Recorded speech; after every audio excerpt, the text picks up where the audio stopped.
ভারতের গণতন্ত্রকে যদি সত্যি বুঝতে হয় তাহলে কিন্তু দিল্লির বড় বড় আলোচনা থেকে একটু সরে এসে একদম দেশের মাটির কাছাকাছি যেতে হবে। আজ আমরা ঠিক সেটাই করতে চলেছি। আমরা যাব পশ্চিমবঙ্গের একটা বিধানসভা কেন্দ্রে ভরতপুরে।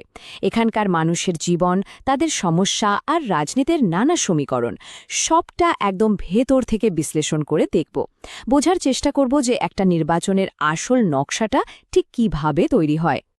আসলে ভারতকে বুঝতে হলে তার গ্রাম শহরগুলোকে খুব কাছ থেকে দেখাটা জরুরি। দেখুন, একটা বিধানসভা কেন্দ্র তো শুধু ভোটের অঙ্ক নয়, তাই না?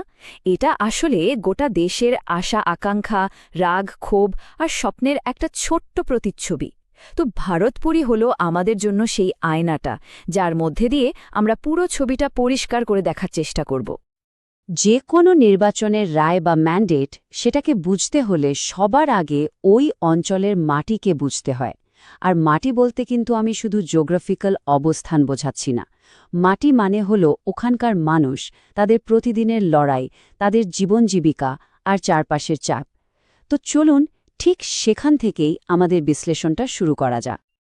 আচ্ছা, তাহলে এবার একটু গভীরে যাওয়া যাক। এই অংশে আমরা ভরতপুরের একেবারে মৌলিক বিষয়গুলো দেখব। মানে এখানকার জনসংখ্যাটা ঠিক কেমন, মানুষজন কি করে খান, কিভাবে চলেন, আর রোজগার জীবনে ঠিক কি কি চ্যালেঞ্জের মুখোমুখি হন। দেখুন, এখানকার সামাজিক গঠনটা বেশ ইন্টারেস্টিং। জনসংখ্যার প্রায় ৫৮% মুসলিম আর ৪২% হিন্দু। আবার এই হিন্দু জনসংখ্যার মধ্যে প্রায় ১৬% তপশিলি জাতিভুক্ত, যেখানে মতুয়া সম্প্রদায়ের একটা বিশেষ প্রভাবও রয়েছে। এই যে সংখ্যাগুলো, এগুলোই কিন্তু এখানকার রাজনীতির পুরো সমীকরণটা তৈরি করে দেয়। এখানকার অর্থনীতিটা মূলত কৃষিকে ঘিরেই চলে, আর সবকিছুর কেন্দ্রে রয়েছে গঙ্গা। এই নদীটা একই সাথে জীবনদায়ী আবার সর্বনাশা। একদিকে যেমন পলি এনে মাটিকে উর্বর করে, অন্যদিকে প্রতি বছর ভয়ঙ্কর বন্যায় হাজার হাজার হেক্টর জমির ফসল ভাসিয়ে নিয়ে যায়। এটা একটা এমন ক্রনিক সমস্যা যা এখানকার মানুষের জীবনকে সব সময় একটা অনিশ্চয়তার মধ্যে ফেলে রাখে। এবার আসা যাক সবচেয়ে গুরুত্বপূর্ণ জায়গাটায়। ভরতপুরের রাজনীতিতে একটা বিরাট ওলটপালট ঘটেছে। ২০১৬ থেকে ২০২১ এই ৫ বছরে ভোটের যে নাটকীয় পরিবর্তনটা হয়েছে, চলুন সেটাকে একটু খুঁটিয়ে দেখা যাক। এই যে সংখ্যাগুলো, এগুলোই কিন্তু আসল গল্পটা বলে দেয়। দেখুন, ২০১৬ সালে কংগ্রেস পেয়েছিল ৩৬% বেশি ভোট। ২০২১-এ সেটা কমে দাঁড়ালো মাত্র ১৬%। অন্যদিকে তৃণমূল কংগ্রেসের ভোট প্রায় ৩০% থেকে ১ লাফে ৫১% পৌঁছে গেল। কিন্তু সবচেয়ে অবাক করার মতো বিষয়টা হল বিজেপির উত্থান। শুধু এই একটা সংখ্যাই গোটা ছবিটা পরিষ্কার করে দেয়। +22%, মানে ২২% পয়েন্ট বৃদ্ধি। ভাবতে পারছেন? মাত্র ৫ বছরে বিজেপির ভোট শেয়ার ৬.১% থেকে বেড়ে সোজা ২৮.১%। এই যে একটা বিরাট পরিবর্তন, এর পেছনের কারণটা কি? ঠিক এটাই আমাদের খুঁজে বের করতে হবে। আচ্ছা, এবার যদি ক্ষমতাসীন বিধায়কের অবস্থানটা একটু বিশ্লেষণ করা যায়। দেখুন, একদিকে তার শক্তি হল তিনি একজন অত্যন্ত অভিজ্ঞ রাজনীতিবিদ, নিজের একটা নির্দিষ্ট ভোট ব্যাংকের ওপর তার ভালো নিয়ন্ত্রণ আছে। কিন্তু অন্যদিকে বারবার দল বদলানোর কারণে তার বিশ্বাসযোগ্যতা নিয়ে একটা প্রশ্ন কিন্তু তৈরি হয়েছে। তাছাড়া কিছু বিতর্কিত মন্তব্যের জন্য হিন্দু ভোটারদের মধ্যে যে একটা নেতিবাচক প্রতিক্রিয়া তৈরি হয়েছে, সেটাও কিন্তু তার জন্য একটা বড় দুর্বলতার কারণ। আসলে ভোটের এই যে পরিবর্তন, এটা কিন্তু শুধু কোনো একজন ব্যক্তির পক্ষে বা বিপক্ষে যায়নি। এর পেছনে আছে সিস্টেমের গভীরে থাকা কিছু সমস্যা, কিছু ফাটল। তো চলুন এবার আমরা সেই মূল কারণগুলো খতিয়ে দেখি, যেগুলো ভোটারদের মনে এতটা অসন্তোষ তৈরি করেছে। পশ্চিমবঙ্গের রাজনীতিতে একটা শব্দ প্রায়ই শোনা যায়, কাটমানি। এর মানেটা খুব সহজ, সরকারি প্রকল্পের টাকা থেকে একটা অংশ বেআইনিভাবে নিয়ে নেওয়া। সাধারণ মানুষের মধ্যে এই ধারণাটা এতটাই গেঁথে গেছে যে তারা মনে করে উন্নয়নের জন্য যে টাকাটা আসছে, সেটা তাদের কাছে পৌঁছনোর আগেই মাঝপথে কোথাও হাওয়া হয়ে যাচ্ছে। আর স্বাভাবিকভাবেই এটা একটা মারাত্মক ক্ষোভের জন্ম দিয়েছে। আর এরপর আসে শিক্ষক নিয়োগ দুর্নীতি। এটা এখানকার তরুণ প্রজন্মের বিশ্বাসে সবচেয়ে বড় ধাক্কা দিয়েছে। ভাবুন একবার, হাজার হাজার যোগ্য ছেলে মেয়ে তারা রাস্তায় বসে আছে কিন্তু চাকরি পাচ্ছে না। ব্যাপারটা কিন্তু শুধু কয়েকটা চাকরি হারানোর নয়, এটা একটা পুরো প্রজন্মের স্বপ্ন আর সিস্টেমের উপর তাদের ভরসাকে একেবারে ভেঙে দেওয়ার মতো ঘটনা।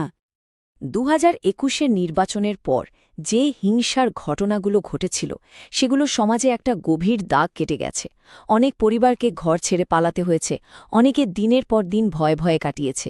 এই হিংসা মানুষের মনে একটা অনিরাপত্তাহীনতা আর প্রতিশোধের পরিবেশ তৈরি করেছে, যার প্রভাবটা কিন্তু সহজে মেটার নয়।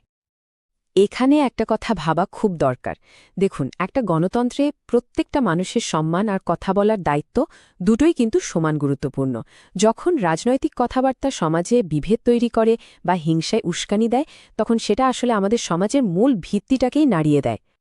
এই সব বড় বড় রাজনৈতিক ইস্যুর আড়ালে সাধারণ মানুষের আসল সমস্যাগুলো কিন্তু খুব সাধারণ, তাদের প্রতিদিনের জীবন নিয়ে।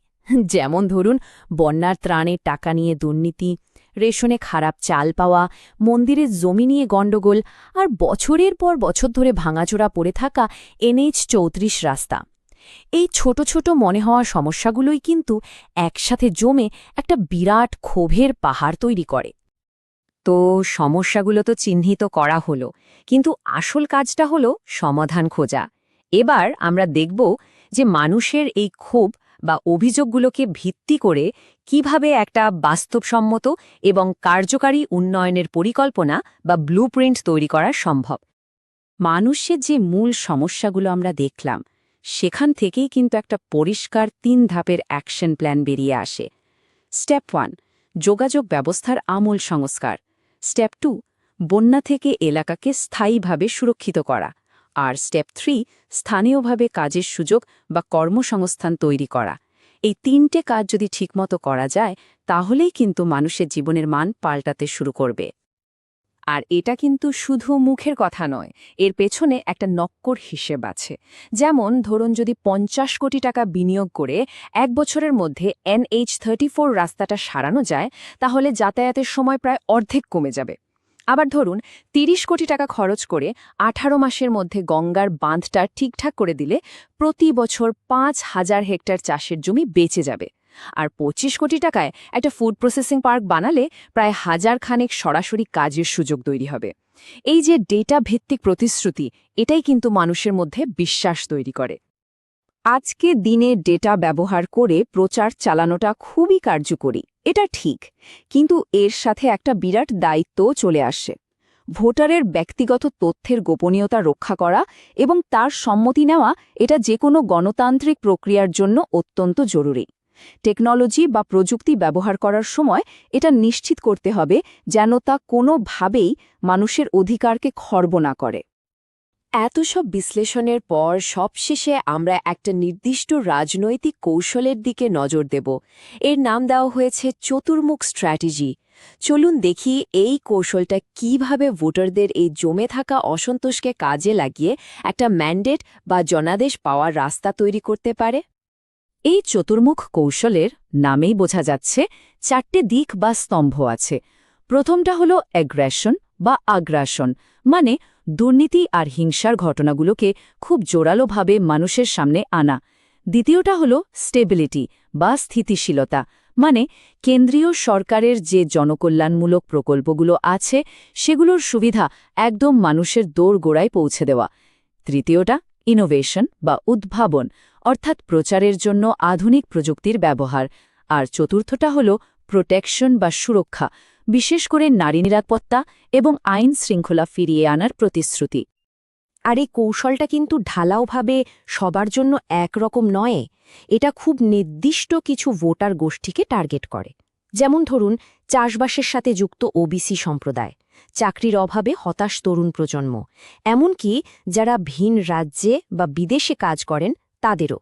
প্রত্যেকটা গ্রুপের জন্য তাদের সমস্যা অনুযায়ী আলাদা আলাদা মেসেজ তৈরি করে তাদের কাছে পৌঁছানোর যে পদ্ধতি, সেটাই হলো মাইক্রো টার্গেটিং। তাহলে আমাদের আলোচনার শেষে এসে একটা বড় প্রশ্ন কিন্তু থেকেই যাচ্ছে। একদিকে রয়েছে উন্নয়নের অভাব আর মানুষের মনে জমে থাকা তীব্র ক্ষোভ, আর অন্যদিকে রয়েছে একটা নিখুঁত ডেটা নির্ভর রাজনৈতিক কৌশল। এই দুটো সংঘাতে একটা নির্বাচনের ভাগ্য শেষ পর্যন্ত কে নির্ধারণ করে? এর উত্তরটা হয়তো এই দুই শক্তির টানাপোড়েনের মধ্যেই কোথাও লুকিয়ে আছে।